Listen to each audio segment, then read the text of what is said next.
And then I've got my own headcanon for dealing with some discrepancies. And very first, even back when this happened, when I watched the movie First Contact and the Borg went into the past, I assumed that anything that happened after that point in the story was going to be kind of a soft reboot. So what I have here at the start of my notes is post-Enterprise time travel hijinks.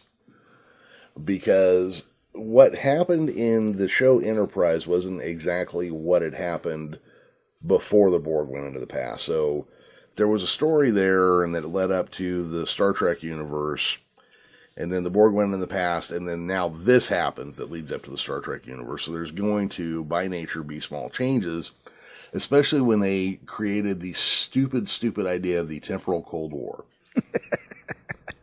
And if I remember right, there was an actual line where one of the time agents from the 30th century says, like, oh, that's not how that happened originally. Which, as soon as you start doing that, man, you've got butterfly effect in time travel, and nothing is safe. Well, like you said, though, the end of Enterprise is basically Riker watching all this stuff through the holodeck or however he's watching it.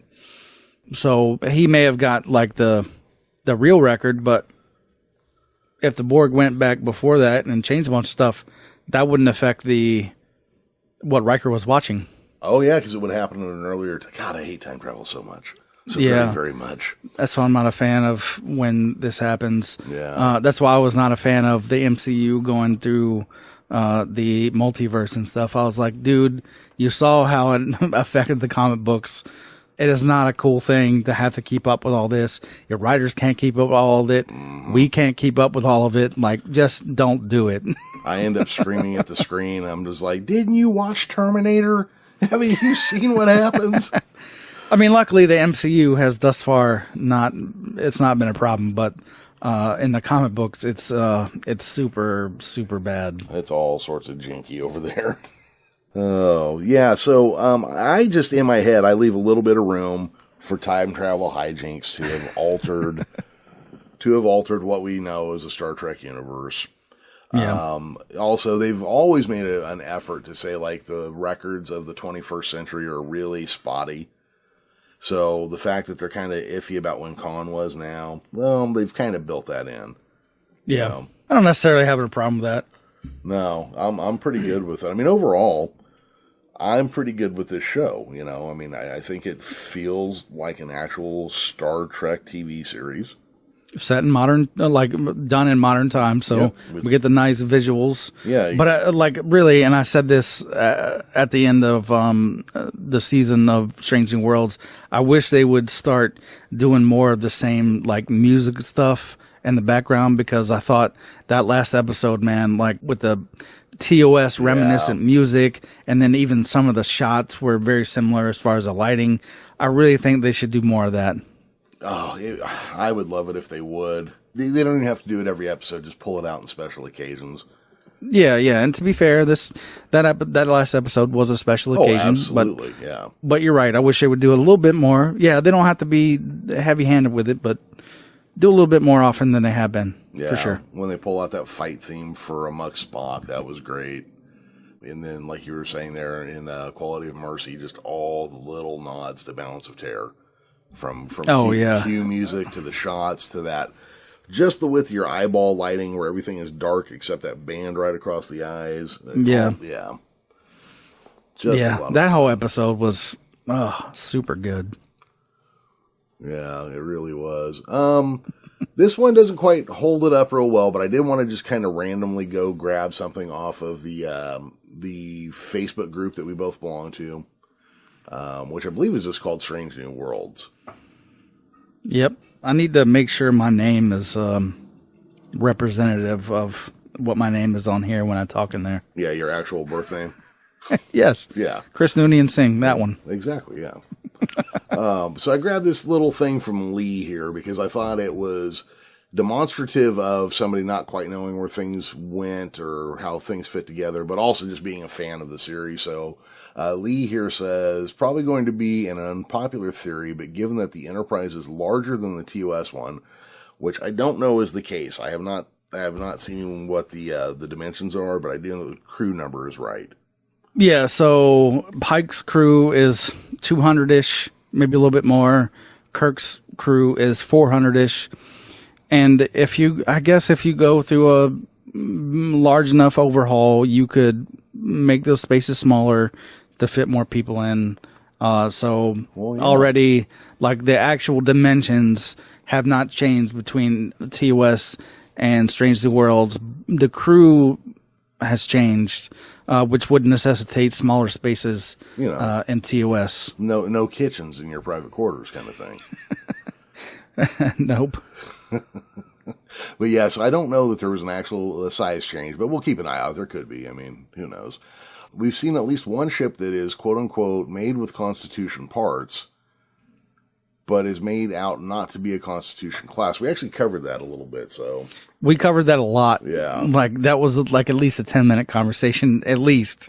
It was probably more than that, but he's talking about, and I forget the ship name, but it looks the same, but it's significantly smaller. Like, obviously smaller. The Peregrine in the Sombra class. And its crew is like half as many. And then you were saying that, like, even in the modern Navy now, you might have two ships that look alike or look really close, but one may have twice as many engines as the other. Yeah, so like I was saying, the Enterprise, the actual Navy Enterprise is decommissioned now, but it had 4 nuclear reactors. The next class of ship is the Nimitz class. They only have 2, but if you put them side by side, the Nimitz class is a little bit smaller, but they still kind of have the same general feel and look to them, at least on the outside. So, yeah, I have no problems with a class of ship that looks like a Constitution class but is smaller. So, yeah, even in our modern Navy, like, that's not unheard of. So I don't have any problems with it because you're going to have a lot of the same systems. A lot of parts that are used on the Nimitz class could go back and be used on the Enterprise, depending on what system it is and how new or old it is. So, again, I have no problems with a ship that kind of looks like a Constitution class, but is smaller. So, no issues there at all. Yeah. So, he's saying made that to not be a Constitution class. Then has to point out, TOS said that all 12 active starships were Constitution class. It's not quite what was said, but okay. Well, it could just be all the, let's search out new civilizations and strange new worlds. Those are all Constitution class, fine. But the Federation has more than just, heavy cruisers or whatever, yeah. Well, they're going to have more than just, research vessels, which the Constitution class kind of is. So I don't have any problem with any of this, even though this guy does. Yeah. No, it's one of those canards you see everybody throw out, Well, because like you said, they want so bad. Yeah. for new things to not be part of the timeline because, they're nostalgic for something that. Yeah, I mean, well, that's just it. Like, I think I know everything about Star Trek. I can tell you right now, I don't. No, because every time you watch an episode, it's like, oh man, especially when you put it in context with the rest of everything else, like you're always going to come up with something like some line or some stat that you didn't even think about before because it wasn't an issue then when it came out. Yeah, exactly. So I'm assuming can we not just say this is an alternate universe Trek and Pike never loses command of the Enterprise and Kirk goes on to command the Defiant or something? You could, until that last episode of Strange New Worlds. Mm-hmm. Yep. You may have been able to pull that wool over your own eyes until that episode. And that episode makes it explicitly clear that what you see in that episode is like a what if type thing. Yep. What if Pike never loses command of the Enterprise? Well, it's a problem for the future because Kirk has to be in command of the Enterprise for the future to be okay. Yeah. I'm going to try to hold on to a thought real quick just so I can finish Lee's statement here. Not since Picard have I warmed it so to a male captain. I'd even say Pike is becoming more of a fave of mine than Jean-Luc, and he's managed it in so very few episodes. Other genres are dallying in the multiverse. Why can't Trek? They did. It was called the JJ verse. Calm it down. Yeah.